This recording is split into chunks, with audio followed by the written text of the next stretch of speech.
हम लोग बात कर रहे हैं नाउन। नाउन मीन्स क्या होता है? संज्ञा। संज्ञा देखिए, नाउन और देयर काइंड, संज्ञा और उसके प्रकार या भेद जिसको बोलते हैं, भेद हम बोलेंगे या उसके प्रकार। नाउन देखिए डिफिनेशन क्या है नाउन का। A noun is noun is a word which is used as the name of a person, animal, place और thing. The words girl, boy, cow, Amit, Mukesh, Delhi, pen, etc. are all nouns। अर्थात इसको जो बोलेंगे कि ये noun is a word which is used as the name of a person, animal, place और thing। person क्या हो गया? पुरुष। क्या हो गया? पुरुष। अर्थात तो किसी व्यक्ति का नाम हो गया। क्या हो गया? व्यक्ति का। हमने दोनों तरह से लिख दिया, पर्सन, एनिमल, प्लेस और थिंग। अर्थात जैसे किसी व्यक्ति, वस्तु या स्थान के नाम को संज्ञा कहते हैं। तो जैसे कि आप लोगों को पूछ दिया, हम भी पहले भी पूछे थे कि आपका संज्ञा, आप लोग जानते हैं कि संज्ञा क्या है, संज्ञा किसे कहते हैं, ये आप जानते हैं। अगर आपको पूछ दिया जाता है कि आपका संज्ञा क्या है, आपका शुभ संज्ञा क्या है, तो आप लोग कोई नहीं बोल पाते हैं। और जब बताया गया और ये पढ़ते हैं कि जो है कि किसी वस्तु, व्यक्ति या स्थान के नाम को संज्ञा कहते हैं और आपका नाम पूछ दिया जाता है कि आपका शुभ संज्ञा क्या है, तो जो है कि आप भी बैठ जाइए। ये बोला जाता है कि आपका शुभ संज्ञा क्या है, तो कोई नहीं बोल पाते हैं। क्यों? क्योंकि आपको सिर्फ ये रट्टा मार कि शिकारी आएगा जाल बिछाएगा, दाना उसमें लोभ से मत फंसना, ये तो जानते हैं, लेकिन फिर भी फंस जाते हैं। उसी तरह आप ये तो रट्टा मार लिए, लेकिन इसको समझना है। देखिए, आप इसको इस तरह समझ जाएंगे जैसे कि आप अपने परिवार वाले का नाम जानते हैं, इस तरह से। या गांव में जितना भी लोग हैं या आपके क्लासमेट जितना होते हैं, सबका नाम जानते हैं। टीचर भले उसका नाम नहीं जाने, आपके क्लासमेट का, आपके विद्यालय में कौन कौन पढ़ते हैं, अक्सर जो है कि आप उसका नाम जान जाते हैं, उसका नाम जान जाते हैं। कोई भी बात नहीं कीजिए आपस में। और देखिए, उसका मैंने हिंदी में भी नाम लिख दिया है और इंग्लिश में भी। दोनों मीडियम, जो हिंदी मीडियम वाले हैं वो हिंदी में समझेंगे और इंग्लिश मीडियम वाले बच्चे इंग्लिश और हिंदी दोनों में समझेंगे, ताकि आपको दोनों तरह से समझ में आ जाए और आप इसको पूर्ण रूपेण समझ जाइए। और हिंदी मीडियम वाले ज़्यादा से ज़्यादा इंग्लिश मीडियम समझने की कोशिश कीजिए, ताकि आपका जीवन सक्सेसफुल। क्योंकि मैट्रिक तक तो आपका कोई इंग्लिश नहीं है और मैट्रिक के बाद सिर्फ इंग्लिश हो जाएगा। उसके आगे जाएंगे तो इंग्लिश काफ़ी जो है कि आपको मुश्किल करेंगे। इसलिए यहीं से आप शुरुआत कीजिए, इंग्लिश भी समझना और इंग्लिश हिंदी दोनों रहेगा, तो आपको आगे सक्सेस होने में कोई नहीं रोक सकता है। अगर हिंदी ही रहता है तो फिर नहीं। जमाना जिस ओर जा रहा है उस ओर अपने आप को ढालिए। बीच भी समय समय पर गियर चेंज कीजिए। अगर गियर चेंज नहीं कीजिएगा तो जो है कि आप एक्सीडेंट कर जाएंगे। इसलिए खाली जो है कि दोनों मीडियम होना चाहिए। ऑल सब्जेक्ट एसेंशियल है, ये कंपलसरी है, अनिवार्य है हर सब्जेक्ट पर। और इंग्लिश पे भी फोकस ज़्यादातर होना चाहिए। और हिंदी मीडियम के बच्चे इंग्लिश से बहुत दूर रहते हैं और तब जाकर के क्या होते हैं, मैट्रिक में तक कोई भी इंग्लिश का सिस्टम नहीं है। और जिसके गार्जियन अप टू डेट है वह इंग्लिश मीडियम में डाल करके इंग्लिश बच्चे को पढ़ाते हैं, ताकि उसको दिक्कत नहीं हो। बाकी खिचड़ी खाने वाला का तो कोई टेंशन ही नहीं है, एकदम पेट पे थाली लेके जाइए बजाते, कोई टेंशन नहीं, बजाते जाइए बजाते जाइए। और जिसके गार्जियन एक्टिव है वो इंग्लिश मीडियम में भी बच्चे को, इंग्लिश मीडियम हो या इंग्लिश पढ़ाई हो, इस तरह से दोनों में अप टू डेट। और पढ़ना जिसको आगे जाएगा इंग्लिश पढ़ने के लिए, और वो जो है कि समझने भी धीरे धीरे लगेगा। और वर्ड मीनिंग पावर भी होना चाहिए। और कम से कम सेंस के ऊपर आप जब, जैसे सेंस के ऊपर आप जब लेंगे कि ये सेंस क्या कह रहा है इंग्लिश, तो एकदम इंग्लिश इजी लगेगा आपको। पूरा हिंदी आप भूल जाएंगे। इतना सिर्फ सेंस समझने की कोशिश कीजिए। तो जो चीज मैंने नीचे लिखा हूँ, जो मैं लिख रखा हूँ, वही ऊपर में है। कि एन नाउन का जो डिफिनेशन है, a noun is a word which is use as the name of a person, animal, place और थिंग। अर्थात पर्सन व्यक्ति हो गया, एनिमल जानवर, स्थान या कोई वस्तु, चाहे वो कोई आदमी का नाम, व्यक्ति का नाम हो, जानवर का नाम हो, स्थान का नाम हो या वस्तु का नाम हो, उसे जो है कि ये संज्ञा कहते हैं। जैसे girl, boy, cow, Amit, Mukesh, Delhi, pen etcetera are all noun, ये सभी जो है कि संज्ञा है। उसी तरह हिंदी में संज्ञा का जो परिभाषा है, किसी व्यक्ति वस्तु या स्थान के नाम को संज्ञा कहते हैं। जैसे लड़की, लड़का, गाय, अमित, मुकेश, दिल्ली, कलम इत्यादि, ये सभी संज्ञा है। अर्थात ये सारे संज्ञा के, और अगर कोई पूछ दे तो कि आपका संज्ञा क्या है, तो जो है कि ये आपको बताना है कि आपका संज्ञा क्या है। और आपका जैसे कि गांव देहात में होते हैं, जो ये सब लोग जानते हैं कि यहाँ फंस जाते हैं, तो अगर तिलकहरू लोग आते हैं तो लड़का हो या लड़की कहते हैं कितना, कहते हैं PhD हम कर रखे हैं और डबल MA है, और वहीं पूछ देते हैं कि आपका शुभ संज्ञा, तो जो है कि फंस जाते हैं। और महिला लोग तो ज्यादा एकदम चमकाते रहेगी, हाथ एकदम चूड़ी पहन लेगी, हम पढ़े लिखे हैं, नाक में पहन लेगी तो एकदम टेढ़ा करके रखेगी कि हम एकदम पढ़े लिखे हैं। अगर एक घर में 2 महिला होती है, एक अनपढ़ हो, 2 गोतनी है, मतलब एक पत्नी, ये 2 भाई है और उसका दोनों का पत्नी, एक पढ़ी लिखी एक मूर्ख है, और जो है कि दोनों जो पढ़ी लिखी है वो जो है कि कहेगी, हम ऐसा कहेगी हम तो पढ़े लिखे हैं, मैं पढ़ी लिखी हूँ। अब बेचारी अनपढ़ जो रहती है वो चुपचाप सुनते रहती है। अब वही हम लोग जब पहुँच जाते हैं, या आप आ जाइए, आप ही लोग पूछ दीजिए, अच्छा बताओ तो आप पढ़े लिखे, ऑब्जेक्शनल क्वेश्चन पूछ दीजिए, 2-4 गो दांत नहीं फोड़ देती है, वो एकदम संठे हो जाएगी। जब दोबारा जाओगे तो कभी वो नहीं कहेगी कि हम पढ़ी लिखी हैं। और लड़का लोग तो नहीं कहता है कि हम पढ़े लिखे हैं, क्योंकि लड़का लोग पूरा दुनिया घूमता है, वो देखता है कि हम तो कम में पढ़े लिखे हैं भाई, हमसे ज़्यादा पढ़ा लिखा बेरोजगार है, धूल फांक रहा है रोड पे, इसलिए लड़का में ये बात नहीं होती है, वो कभी नहीं कहता है कि हम पढ़े लिखे हैं। समझे? इस तरह से लड़की लोग ज़्यादा उछनती है, एक पहन लेगी नाक में तो नाके टेढ़ा करके बोलेगी, हाथ में देखना जिस दिन पूरा चूड़ी, एकदम चूड़िए छनका के आगे मुँह में डाल देगी, हाथ गन मारते रहती है। नेक्स्ट देखिए, अब देखिए, there are 5 kinds of noun. ये जो है कि 5 प्रकार, संज्ञा के 5 भेद होते हैं। संज्ञा के कितने भेद होते हैं? 5 भेद होते हैं।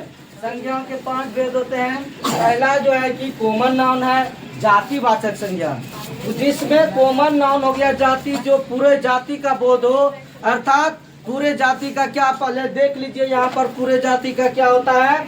ये पूरे जाति का बोध जो बोला जाएगा, तो जितना भी जैसे गाय बोल दिया, इस दुनिया में जितना गाय है सब गाय के बारे में, चाहे काली हो, पीली हो, भूरी हो, मटमैली हो, नीली हो, जो चाहे जो भी हो, जिस कलर की गाय हो, वो जो है कि पूरे जाति का बोध। अगर काली गाय बोल देंगे तो वो विशेष रूप से हो गया, उसके ऊपर जो है कि हम बात करेंगे, वो प्रॉपर व्यक्तिवाचक के अंतर्गत आ जाएगा। दूसरा है ये प्रॉपर नाउन, ये व्यक्तिवाचक संज्ञा।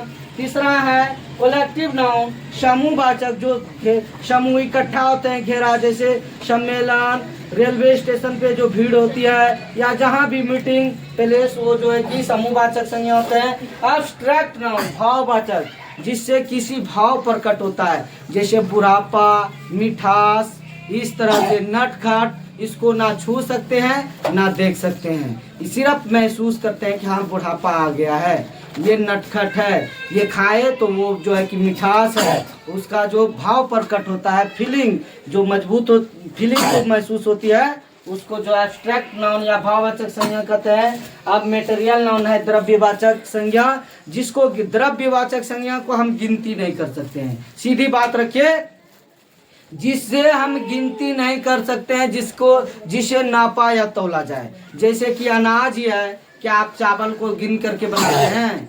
आटा जो रोटी होती है, क्या गेहूं को गिन के बनाते हैं, या फिर तेल को गिन के बनाते हैं? संध्या बोली या गिन के बनाते हैं। उस सिरिंज में तेल लेकर के ml लेकर के डालती है सब्जी में, कितना ml है, क्या जी संध्या, इस तरह से। ठीक है, देखिए नेक्स्ट है कोम। आप देखिए ये सारे संज्ञा का भेद है।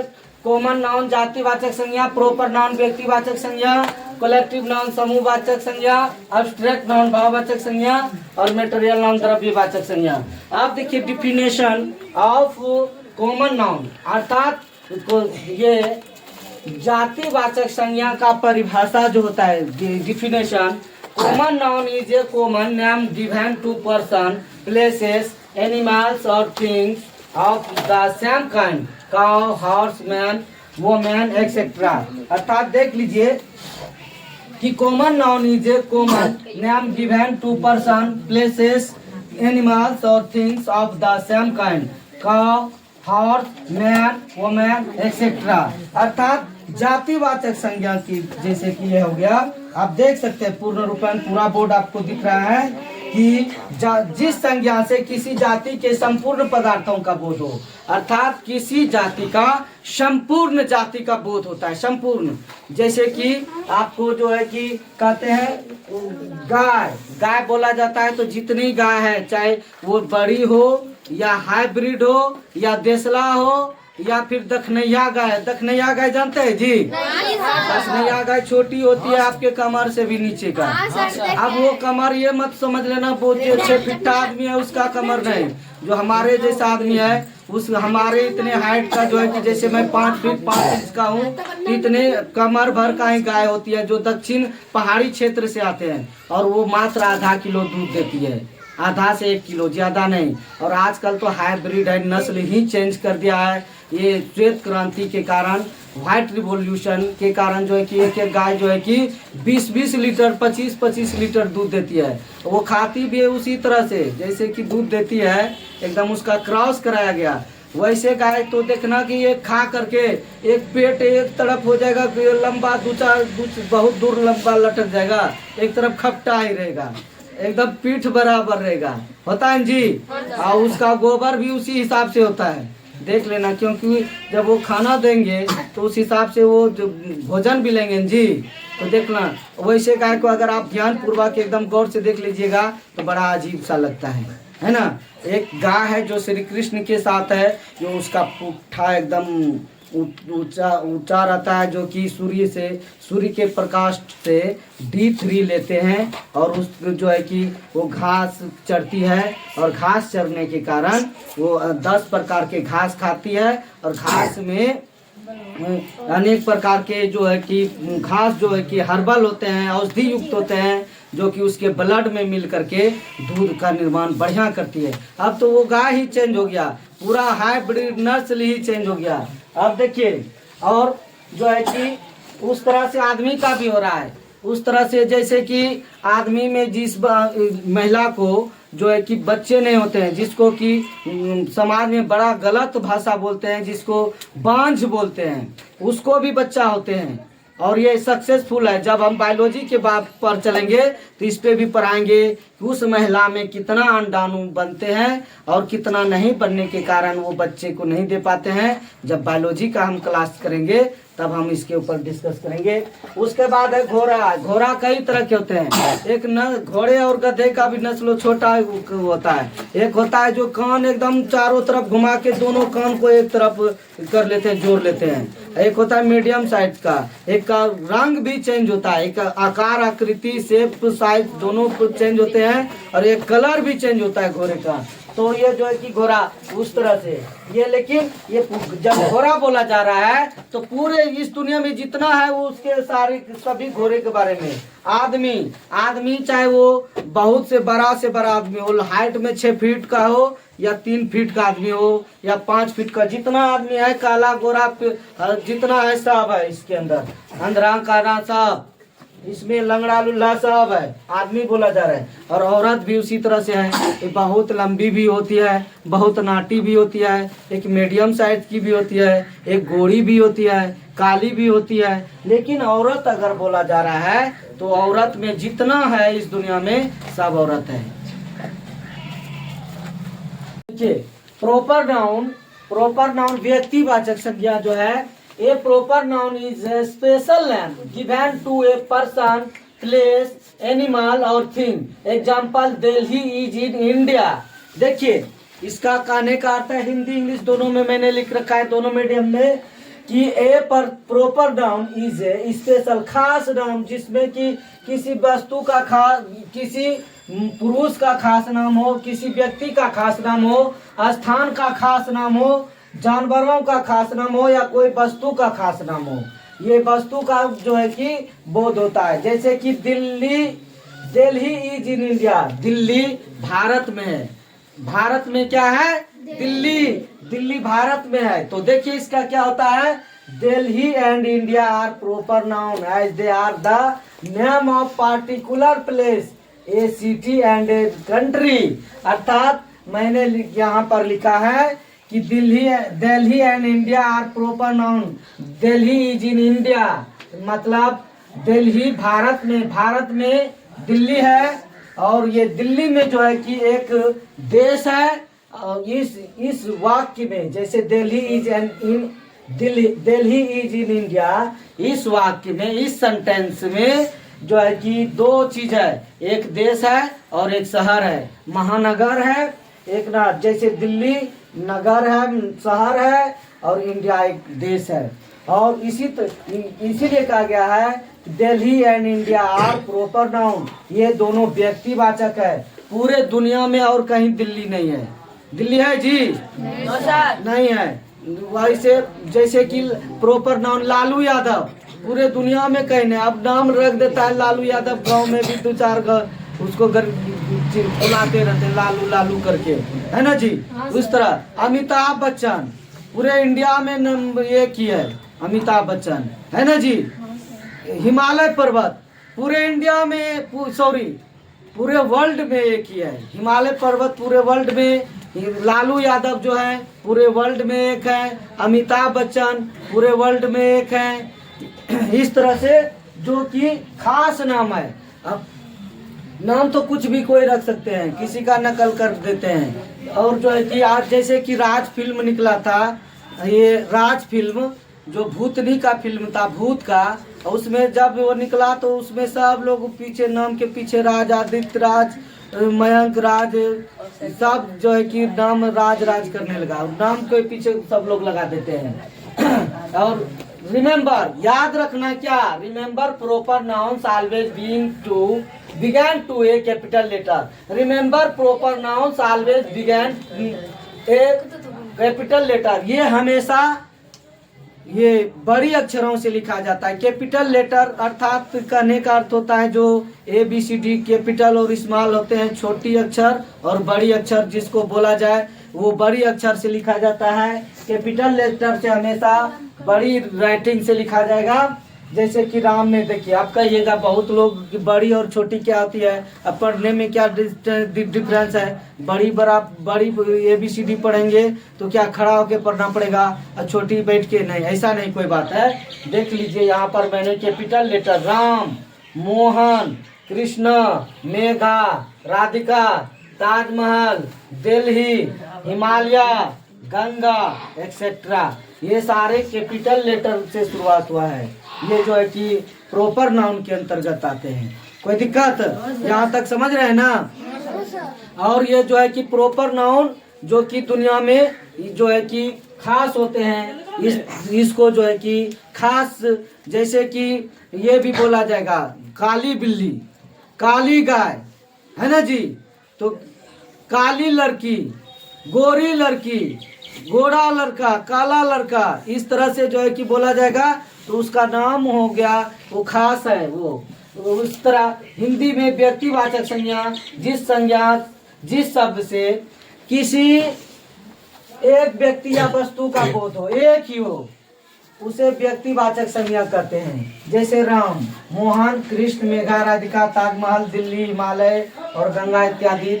लालू यादव हो या कोई भी है। काली जो लड़की बोला जाए तो सब काली नहीं है, यहाँ एक ही दो काली है या एक ही काली है, जैसे कि ये है, ये काली है, गोरा है, गोरी है, तो सब इस तरह से नहीं होते। नाटा, छोटा, भुट, इस तरह से ये जो है कि प्रॉपर नाउन के अंतर्गत आते हैं, जिसको व्यक्तिवाचक संज्ञा कहते हैं। अब ये कलेक्टिव नाउन है। कलेक्टिव नाउन अर्थात समूहवाचक। समूहवाचक संज्ञा, समूहवाचक उसको हम कहेंगे जो कि इकट्ठा हो, ढेर हो, समूह। जैसे मेला है, सभा है, मीटिंग है। आज मैं समूहवाचक के ऊपर या कलेक्टिव नाउन के ऊपर बहुत ढेर सारी बातें मैं करूंगा आपसे।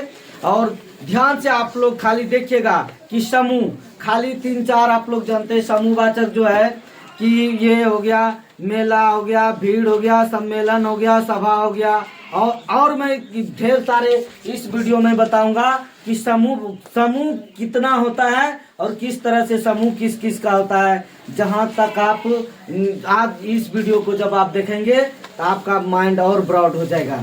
देखिए, जैसे कलेक्टिव नाउन का डिफिनेशन है, a noun that stand for a collection or a number of person, animals or things taken together is called a collective noun। Example में जो है कि जैसे कि एग्जाम्पल मैंने ये सारे जो देख रहे हैं पूरा बोर्ड, ये पूरा का पूरा जो है कि एग्जाम्पल ही है। ये देखिए कलेक्टिव नाउन का, जैसे कि वह नाउन जिस संज्ञा शब्द से, जैसे कलेक्शन इकट्ठा करना, आदमियों का इकट्ठा हो, चाहे जानवर इकट्ठा हो, चाहे कोई वस्तु इकट्ठा हो, जब ये ढेर सारे इकट्ठा होते हैं, चाहे वो चिड़िया हो चाहे जो भी हो, मैं इसके बारे में विशेष रूप से जानकारी दूंगा। जैसे कि उदाहरण के लिए army, a collection of soldier, सेना जो होते हैं आर्मी, सैनिकों का एक समूह होता है। सैनिकों का क्या होता है? समूह होता है। और जो है कि दूसरा है class, class a collection of students, ऐसा लगेगा जी, स्टूडेंट्स। कक्षा, छात्रों का एक समूह, छात्रों का एक समूह, मतलब एक समूह में कई छात्र 50 भी हो सकते हैं, 100 भी है, वो झुंड हो गया, वो समूह हो गया। लाइब्रेरी, लाइब्रेरी हो गया अ कलेक्शन ऑफ बुक्स, अर्थात पुस्तकालय जहाँ की पुस्तकों का संग्रह होता है, काफी ज्यादा पुस्तक वो समूह में रहता है। नेक्स्ट है, हिंदी में भी इसको मैं लिख रखा हूँ, समूहवाचक संज्ञा जिस शब्द से समूह या झुंड का बोध हो उसे समूहवाचक संज्ञा कहते हैं। और इंग्लिश में इसी को पढ़ेंगे, collective noun a noun that stand for collection or a number of persons, animals or things taken together is called a collective noun। Example के लिए आर्मी एक collection of soldier, सेना, कौन बात कर रहे हैं? सेना, सैनिकों का एक समूह। Class a collection of student, कक्षा, छात्रों का एक समूह। Library a collection of books, पुस्तकालय जिसको बोलते हैं पुस्तकों का समूह, लाइब्रेरी मीन्स पुस्तकालय। और समूहवाचक संज्ञा तो जानी गए जिस संज्ञा शब्द समूह या झुंड का बोध हो। आगे मैं कलेक्शन के लिए लर्न दिस कलेक्टिव नाउन्स, इन सामूहिक संज्ञा को सीखें। कैसे सामूहिक संज्ञा है? आप पिक ऑफ कार्ड्स बोल्ड्स, अर्थात कार्ड्स हो गया, किसको बोलते हैं? ताश खेलने वाले को क्या बोलते हैं? ताश खेलने वाले, एकदम दे चुट दो देते हैं ये जो ताश खेलने वाले। ताश का एक बंडल या ये भेड़ियों का एक समूह, वोल्फ्स मीन्स क्या होता है? भेड़िया, भेड़ियों का समूह या ताश का एक बंडल, वो समूहवाचक संज्ञा का उदाहरण है।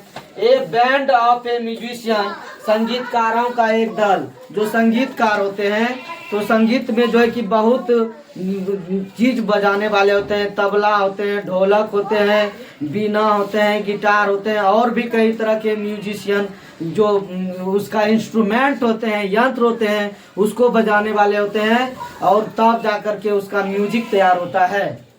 ये जो है कि संगीतकारों का एक दल हो गया। अ फ्लॉक ऑफ शीप, भेड़ का एक झुंड, अर्थात भेड़ झुंड जो होते हैं वह समूहवाचक संज्ञा हो गया। अ हीप ऑफ स्टोन, पत्थरों का ढेर, पत्थर जो होते हैं, पत्थर किसको, जैसे भी पत्थर आप समझिए, जिस तरह से समझिए, जब उसका ढेर होता है तो वह समूहवाचक संज्ञा का उदाहरण है। और टीम ऑफ प्लेयर्स, खिलाड़ियों का एक टीम, खिलाड़ियों का एक टीम। और फ्लाइट ऑफ बर्ड्स, इसका मैंने इधर लिख रखा है, देखिए, अ फ्लाइट्स ऑफ बर्ड्स, अर्थात पक्षियों का एक उड़ान, अर्थात पक्षी जब एक बार उड़ते हैं तो वो एक साथ कई 50 भी हो सकते हैं, 100 भी हो सकते हैं, 1000 की संख्या में भी चिड़िया उड़ते हैं। और एटवार ऑफ सिंगर्स, गायकों का एक दल, अर्थात और अ प्राइड ऑफ लायन, शेरों का गौरव, शेरों का गौरव। जब काफी जो शेर आपस में इकट्ठा एकदम लंबा चौड़ा सीना तान करके रहते हैं तो वो झुंड में होते हैं, झुंड में जो है कि शान दिखाते हैं। और स्ट्रिंग ऑफ पियर्स, अर्थात मोतियों की एक माला, मोतियों की एक माला, ये सारे जो है कि समूहवाचक संज्ञा। और मैं ज्यादा बोर्ड पे लिख रहा, देखिए समूहवाचक संज्ञा का और उदाहरण जो है ये ए बेंच ऑफ जज, अर्थात न्यायाधीशों का एक पीठ, अर्थात समूह जो होते हैं न्यायाधीश का, जो उनको जो है कि अ बंच ऑफ जज, न्यायाधीशों की एक पीठ। हर्ड ऑफ केटल, मवेशियों का एक झुंड, जो मवेशी होते हैं चाहे वो जानवर हो चाहे जो भी जानवर हो, मवेशियों का, मवेशी किसको बोलते हैं, जो 4 पैर वाले होते हैं, है ना जी। और मवेशी या पशु बोलते हैं। अ क्राउड ऑफ पीपुल, लोगों की भीड़, ये समूहवाचक संज्ञा का जो उदाहरण है। Is there any problem? No sir. समूहवाचक संज्ञा का इंग्लिश क्या होता है जी? Collective noun. क्या होता है? कलेक्टिव नाउन या समूहवाचक बोलते हैं। और फ्लाइट ऑफ स्टेयर, सीढ़ियों का विमान, सीढ़ियों का विमान, अर्थात ए सोल ऑफ फिश, मछलियों का एक झुंड, सोल ऑफ फिश, मछलियों का एक झुंड, ये कलेक्टिव नाउन। ये सारे कलेक्टिव नाउन या फिर इसको बोलेंगे समूहवाचक संज्ञा। कोई दिक्कत? no, ये ब्रॉड ऑफ चिकन्स, मुर्गियों का एक झुंड, मुर्गियों का एक झुंड। अब देखिए क्या बोलेंगे, क्रू ऑफ सेलर्स, नाविकों का एक दल, नाविकों का एक दल। ए बास्केट ऑफ फ्रूट्स, फलों की एक टोकरी। ये सब, ये सारे मैं बार बार नहीं बोलूंगा, ये सारे समूहवाचक अर्थात कलेक्टिव नाउन के जो है कि ये एग्जांपल है। ए बॉकेट ऑफ फ्लावर्स, फूलों का गुलदस्ता, गुलदस्ते में कई फूल होते हैं तब जाकर के वो गुलदस्ता होता है ना जी। देखे न गुलदस्ता? आप तो गए थे शादी में तो ये फूल गोभी लेके चली गई थी, बड़ा सा लंबा चौड़ा है ना जी। कुछ होने से 1 जनवरी में अपने फुआ को दे दी थी फूल गोभी ले जाके, हाइब्रिड वाला, कि बोला उतना कौन बंधेगा, 1 को दे देते हैं, दोनों काम में आता है ना जी। और रेजिमेंट ऑफ सोल्जर, सैनिकों की एक रेजिमेंट, सैनिकों की एक रेजिमेंट। और पोज ऑफ पुलिसमैन, पुलिस कर्मियों का एक दल, अर्थात बंडल ऑफ स्टिक्स, लकड़ियों का एक बंडल, जो गट्ठर होता है लकड़ी कट्ठा, तो वो जो है कि झुंड होता है। ये कलेक्टिव नाउन या समूहवाचक संज्ञा का उदाहरण है। ए हाइव ऑफ बीज, मधुमक्खियों का एक छत्ता। ऑफ लिटर ऑफ पप्स या पिगलेट, पिल्लों या सुअर के बच्चों का झुंड। और गैंग ऑफ थीव्स, अर्थात चोरों का एक गिरोह। ये वार्डरोब ऑफ क्लॉथ्स, कपड़ों की एक अलमारी, कपड़ों की एक अलमारी। आप इसको पढ़ सकते हैं कि नहीं पढ़ सकते हैं? एक बार मैं फिर से पढ़ देता हूँ। अ बंच ऑफ जज, न्यायाधीशों की एक पीठ। हर्ड ऑफ कैटल, मवेशियों का एक झुंड। ए क्राउड ऑफ पीपुल, लोगों की भीड़। अ फ्लाइट ऑफ स्टेयर, सीढ़ियों का विमान। अ सोल ऑफ फिश, मछलियों का एक झुंड। अ ब्रॉड ऑफ चिकन्स, मुर्गियों का एक झुंड। क्रू ऑफ सेलर्स, नाविकों का एक दल। बास्केट ऑफ फ्रूट्स, फलों की एक टोकरी। ए बॉक्स ऑफ फ्लावर, फूलों का एक गुलदस्ता। रेजिमेंट ऑफ सोल्जर, सैनिकों की एक रेजिमेंट। पोजी ऑफ पुलिसमैन, पुलिस कर्मियों का एक दल। अ बंडल ऑफ स्टिक्स, लकड़ियों का एक बंडल। अ हाइव ऑफ बीज, मधुमक्खियों का एक छत्ता। अ लिटर ऑफ कप्स और पिगलेट्स, पिल्लों या सुअर के बच्चों का झुंड। अ गैंग ऑफ थीव्स, चोरों का एक गिरोह। वार्डरोब ऑफ क्लॉथ, कपड़ों की एक अलमारी। देखिए अब्स्ट्रैक्ट नाउन जिसको भाववाचक संज्ञा कहते हैं, भाव, जिससे देखिए क्या होता है। अगला है 4 नंबर में abstract noun. An abstract noun means a things that we can not see और touch but can only think about और फील। फॉर एग्जाम्पल ऑनेस्टी, क्या पढ़ते हैं इसको? Honesty, darkness, wisdom, hope, anger, death, courage, hunger, patience, greed etcetera are some other example of abstract noun. ठीक है, देखिए इसको क्या कहेंगे? An abstract noun means of thing, अर्थात भाववाचक संज्ञा का जो अर्थ होता है जिसे के नॉट सी, जिसे हम नहीं देख सकते हैं, ना उसको छू सकते हैं, बट उसको सोच सकते हैं। लेकिन उसको क्या करते हैं? सोच सकते हैं। ना तो छू सकते हैं ना देख सकते हैं, लेकिन उसके बारे में हम लोग सोच सकते हैं और जो है कि या महसूस कर सकते हैं। उदाहरण के लिए जैसे ऑनेस्टी, ईमानदारी है या बेईमानी है, तो ये जो है कि उसको छू सकते हैं, देख सकते हैं, सिर्फ महसूस करते हैं अंदर अंदर किसी ने बेईमानी कर लिया या फिर ये बहुत बड़ा ईमानदार लोग है, इसके बारे में हम जो है सिर्फ महसूस करते हैं। तो डार्कनेस, अंधेरा आता है, डार्कनेस अंधेरा, तो इसको तो हम देख सकते हैं अंधेरापन, लेकिन इसको छू नहीं सकते हैं, इसको छू नहीं सकते हैं। विजडम, बुद्धिमानी, बुद्धिमानी कौन कैसा है? एकदम से पागल आदमी भी रहता है जो चुपचाप खड़ा रहेगा, तो और जो पढ़े लिखे विद्वान होते हैं वो भी साइलेंट रहता है, तो उसको हम ऐसा नहीं, हम लोग देख नहीं सकते हैं ना छू सकते हैं, सिर्फ महसूस करते हैं वो जिसका उसका स्वभाव कैसा है उस हिसाब से। आशा, आशा भी होती है कि आप किस चीज का आशा कर रहे हैं। आशा तो हर जगह होती है, मम्मी खाना देगी उसका आशा, टीचर पढ़ाएंगे उसका आशा, याद हो गई उसका आशा, कोई आ रहे हैं उसकी आशा आशे में है, या फिर किसी को आप टाइम दे दिए हैं उसका भी आशा है ना जी, उसका सभी का आशा है। और एंगर, क्रोधित, क्रोध का, डेथ, मृत्यु जो मौत होते हैं, करेज, साहस को जो है कि और एंगर, हंगर, भूखा, पैशंस, धैर्य, ग्रीड, लालच, ये सभी जो है कि उदाहरण है किसका?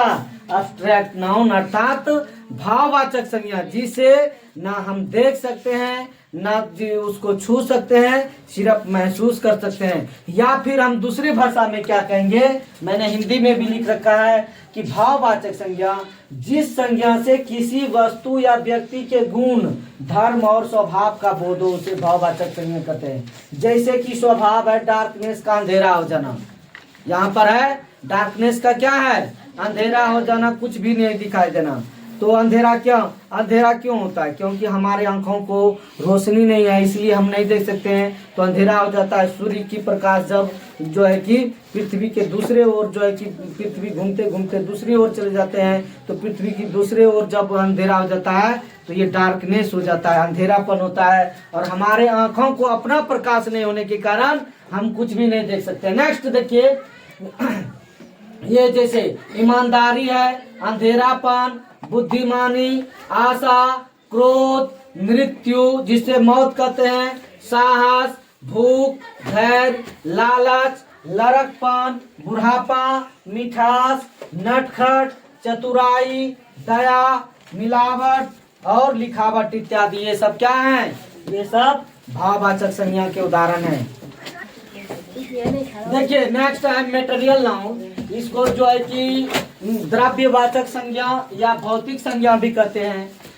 अ material noun names a substance और material of which thing are made, wood, silk etcetera, अर्थात वह मटेरियल जिससे कोई सामान का बनाया जा सके, या दूसरी भाषा में कह सकते हैं इसको, जिसे कि अपने इंद्रियों के द्वारा, आई हैव 5 सेंस ऑर्गन, मतलब 5 ज्ञान इंद्रियां हैं, जिसे देखा जा सके, जिसे महसूस किया जा सके और जिसे छुआ जा सके, इसको जो है कि ये कहेंगे मटेरियल नाउन। या फिर दूसरी भाषा में कहेंगे जिन वस्तुओं को मापा और तौला जा सके उनके नामों को द्रव्यवाचक संज्ञा या मटेरियल नाउन कहते हैं। और एक भाषा में वो भी जिसे हम महसूस कर सकते हैं। हवा को छू नहीं सकते हैं लेकिन हम महसूस कर सकते हैं, करते हैं जी।